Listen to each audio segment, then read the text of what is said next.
होली का त्योहार बहुरंगी त्योहार है। रंगों के साथ खेलने का त्योहार है और कहीं न कहीं हमारे त्योहार ये संदेश देते हैं कि न्याय की जीत होती है। प्रेम, सम्मान और आपस में मिलकर के रहें, यही हमारे त्योहारों का संदेश है। हम रामायण देखते हैं, उसमें हमें सबको पता है समाज को पापी कौन है। महाभारत में भी पता है कि पापी कौन है। इसी तरह होली का जब त्योहार आता है तो हमें याद दिलाते हैं कि अन्याय किसने किया। तो न्याय अन्याय की, अच्छाई बुराई की हमेशा लड़ाई चलती रहती है। समाज को हमेशा याद दिलाने के लिए, और समाज न्याय के रास्ते पे चले, प्रेम के रास्ते पे चले, सभी भाईचारे के रास्ते पे चले, हम सब मिलके रहें, इन त्योहारों का यही संदेश है। और सबसे अच्छी बात है कि हमारा होली का त्योहार गले मिलने का त्योहार है। और भारत की, हिंदुस्तान की खूबसूरती है कि जहां हम होली हिंदू मनाते हैं, वहीं अभी ईद मनने जा रही है। ये दोनों त्योहार ऐसे हैं जहां गले मिलते हैं हम एक दूसरे को। ये हमारे त्योहार, हमारी हिंदुस्तानियत, हमारे भारत के लोगों की ये पहचान है कि हम सब मिलके रहें, आपस में एक साथ रहें, गले मिलते रहें। और जितना हम गले मिलकर के एक दूसरे का सम्मान करेंगे, उतना ही हमारा समाज और देश खुशहाली और तरक्की के रास्ते पे जाएगा।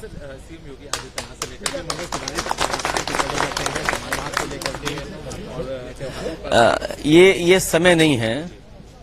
और जहां तक हमारे प्रदेश के जो कुछ है,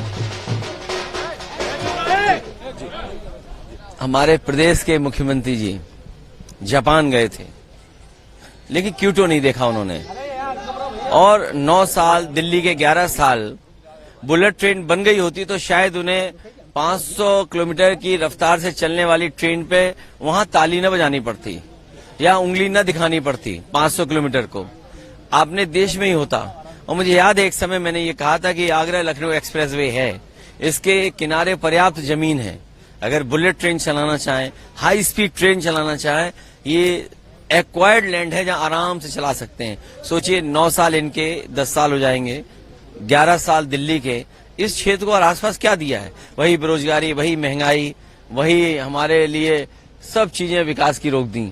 और किसान से पूछो ना क्या हाल है। सर, 2 देशों के बीच में युद्ध चल रहा है, ऐसे में कहा जा रहा है कि जल मार्ग बाधित होने की वजह से 25 दिनों का क्रूड ऑयल बचा हुआ है। युद्ध नहीं होता है। युद्ध कभी तरक्की खुशहाली नहीं लाता है। युद्ध से नुकसान होता है। समाजवादी लोग युद्ध के पक्ष में नहीं रहे हैं और युद्ध खत्म होना चाहिए। आज की पीढ़ी को जो देखने को मिल रहा है कि कहीं राष्ट्रपति अपहरण हो जा रहे हैं, कहीं पूरे के पूरे नेता या उनके स्टेट हेड एक साथ मार दिए जाते हों, लाखों लोग वॉर में मर चुके हैं, हजारों मरने जा रहे हैं, पहले भी मरे हैं, फिर मर रहे हैं। तो युद्ध कभी हमें विकास के रास्ते पर नहीं ले जाता है। युद्ध का स्वार्थ क्या है? युद्ध का स्वार्थ जिस समय जनता समझ जाएगी, उस समय ताकतवर को भी पहचान जाएगी कि ताकतवर अपनी ताकत बढ़ाने के लिए युद्ध कर रहा है। सर, जब राष्ट्रीय स्तर पर ऐसी चीजें चल रही हैं तब तुम रखो। सर, सबसे बड़ी मांग ये हो रही है कि भारत अपना स्टैंड नहीं क्लियर कर रहा है। भारत का स्टैंड कभी क्लियर नहीं होगा। इसलिए क्लियर नहीं होगा, आप हर एक से व्यापार कर रहे हैं।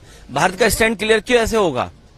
ये तो बीजेपी और देश के प्रधानमंत्री क्लियर करें, लेकिन उन्हें भी ये मजबूरी कहीं न कहीं सामने आती होगी कि 1 करोड़ से ज्यादा हमारे भारतीय अमेरिका में हैं, 1 करोड़ के लगभग खाड़ी देशों में हैं, दुबई, सऊदी अरेबिया, यूएई, जिद्दा, इन आसपास कुवैत, भारतीय लोग हैं। तो सरकार कैसे फैसला लेगी? इसलिए मैंने कहा कि समाजवादी लोग युद्ध के पक्ष में नहीं हैं। यूएई है, दुबई है, सऊदी अरेबिया, इन इलाकों में और खाड़ी के देशों में हमारे 1 करोड़ भारतीय हैं और अमेरिका में 1 करोड़ से ज्यादा भारतीय हैं।